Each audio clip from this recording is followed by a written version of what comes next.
Boa noite. Mais uma mensaginha do canal Momento Gospel com o irmão Ricardo. Eu gostaria de começar lendo aqui Salmo 97, versículo 11 e 12, que diz assim: A luz semeia-se para o justo e a alegria para os retos de coração. Alegrai-vos, ó justos, no Senhor, dá louvores à memória da sua santidade. Eu gostaria de começar essa mensagem falando a respeito do governo americano, que conseguiu derrubar uma lei aí em que dá liberdade a todos que querem falar a respeito do assunto ufologia, né? Que falem livremente, sem que haja qualquer tipo de perseguição ou qualquer tipo de retaliação, porque funcionários do governo eles tinham medo de falar a respeito disso aí, porque eles poderiam sofrer qualquer tipo de retaliação, porque eles alegavam lei de segurança nacional. Então, quando o assunto é sobre ufologia, sobre objetos não identificados ou seres de outro planeta, né, há essa ideia de que nos Estados Unidos eles têm, eu me lembro na década, eu acho, de 80, 90, um agente da CIA, sem querer se identificar, ele falou que havia seres extraterrestres em bases americanas lá. E até hoje é uma incógnita, a gente não sabe se isso é verdade. Então, com base nessa lei agora que o governo conseguiu retirar, que é uma lei que impedia dos funcionários americanos falar abertamente sobre esse assunto, sem que eles podiam falar, só que eles poderiam sofrer retaliações, né? Eles poderiam sofrer algum tipo de prejuízo nas suas carreiras civis e militares. Então, agora com essa lei que o governo retirou, o governo americano, eles podem falar livremente sem que haja algum tipo de perseguição ou retaliação sobre eles, sobre a carreira deles. Então, pegando o gancho disso aí também, eu gostaria de falar de algo que aconteceu no Rio Grande do Sul, numa cidadezinha, eu acho que foi Caxias. Eu vi isso aí na internet, se vocês procurarem, vocês vão achar lá, de um rapaz que foi, ele teve uma experiência de abdução, né? Ele conta que ele estava na parada e ele sentiu-se, de alguma forma, muito sonolento. E o ônibus passou por ele, ele ficou ali naquela parada sozinho. E ele resolveu ir andando, né? Andando para casa. E lá ele foi abduzido, viu uma grande luz sobre ele, o abduziu. E ele apagou ali. Quando ele viu, estava dentro, né, dentro do mato ali, caído, jogado ali. Ele levantou, caminhou até em casa. Chegou em casa e não disse nada a ninguém, se trancou no quarto, foi dormir. E no dia seguinte ele percebeu que havia um lapso, um tempo em que ele não se lembrava, né? E ele começou a conversar com a família e rapidamente eles conseguiram contato com uma pessoa que mexe com na época mexia com esse assunto de ufologia. E esse povo ele entende que só tem um jeito de relembrar isso aí, através de hipnose, né? E ele, com muita relutância, conseguiu ser convencido a passar por essa sessão de hipnose. E na hipnose, ele, lá junto com um hipnólogo e outras pessoas, ele relembrou do que havia acontecido, de um ser que não sabia exatamente como era a forma dele, levou ele para dentro de uma nave, e lá ele viu uma mulher diferente, né? Viu que não era mulher do planeta Terra, e ele acabou tendo relações sexuais com essa mulher. E tudo que ficava na mente dele era isso, uma palavra que dizia assim, né? A tarefa foi cumprida, né? Então ele acreditou que essa tarefa que foi cumprida foi o relacionamento que ele teve com a mulher e dali ia surgir um ser híbrido, né? Ou seja, um ser com partes humanas, uma parte humana e outra parte extraterrestre. E ele gostou da ideia disse que gostaria de conhecer seu filho, né, híbrido, né? E acabou que isso aí chegou na imprensa, foi comentado na época, e Isso foi na época, na década de 70, por aí. E ficou muito famoso esse incidente na época. Então, é mais um relato que a gente dá da questão da ufologia. E estamos dispostos a falar mais ainda, aqui no canal Momento Gospel, a respeito disso. Por quê? Porque a Bíblia diz assim: a luz semeia-se para o justo, e a alegria para os retos de coração.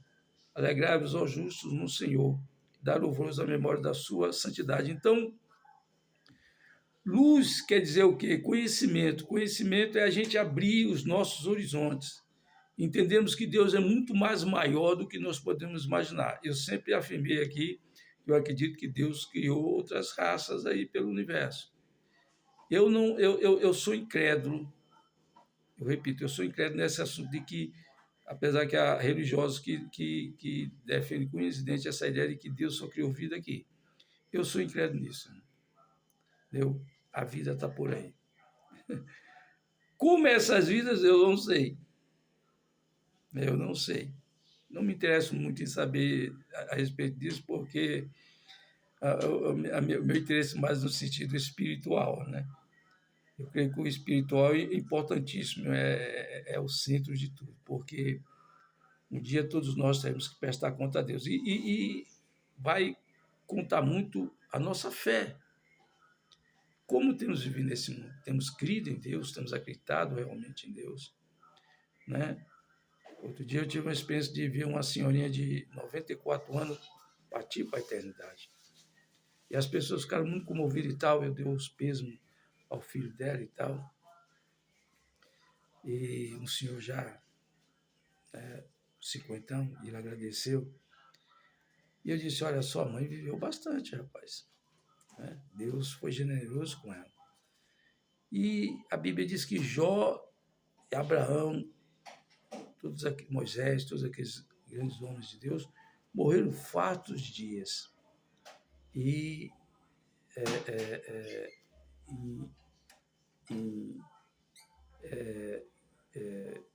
extensa velhice. Né? E viu os filhos dos filhos. Então, é uma bênção, né, de Deus. A vida é uma bênção. E eu acredito que esse Deus tão poderoso, tão imenso, ele não criou vida só aqui, não. As vidas estão por aí. Ah, mas a Bíblia não fala. A Bíblia, eu volto a afirmar, ela foi escrita para a Terra. Os diversos planetas, cada planeta tem sua história. Assim como aqui, até mesmo na Terra, a gente vê que cada pessoa tem a sua própria vida, a sua própria história. Embora sejamos, né, semelhantes uns dos outros como seres humanos, da forma humanoide como somos, vou dizer assim, né, seres humanos, mas nós temos uma história de vida bem diferente. Deus, a Bíblia diz que os passos do homem são conduzidos pelo Senhor. Então, cada um tem um caminho a seguir, tem uma história diferente, né? Mas Deus opera em cada vida de acordo com a sua vontade, sua absoluta vontade. E eu acredito que são duas. A permissiva, aquela que deixa o homem escolher o seu caminho. Eu sou um crente arminiano, quer dizer, eu creio no livre-arbítrio. E também a vontade direcionada, eu prefiro essa aí. Porque a vontade direcionada de Deus, Deus vai nos apontando, vai por aqui, vai por ali, né? Não tome essa decisão, né? Toma aquela decisão, espere um pouco para tomar certa decisão, né? Evita tal lugar, evita, né, tal assunto.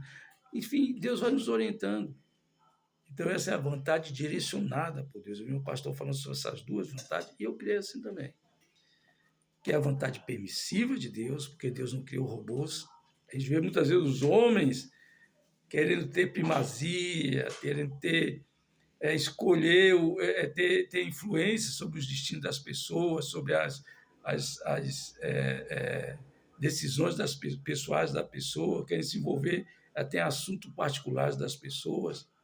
Me lembro, ano passado, minha mãe dizia que haviam casamentos arranjados, né? Casamentos que Os pais escolhiam para os filhos com quem eles iam casar, ou a profissão que eles iam ter, né?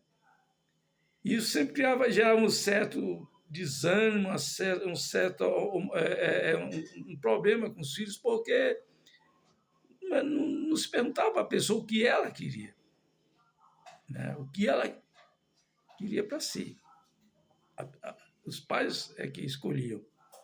E isso caiu por terra, né? Hoje em dia, cada um escolhe seu caminho. Então, por isso que eu gosto, como é hoje em dia.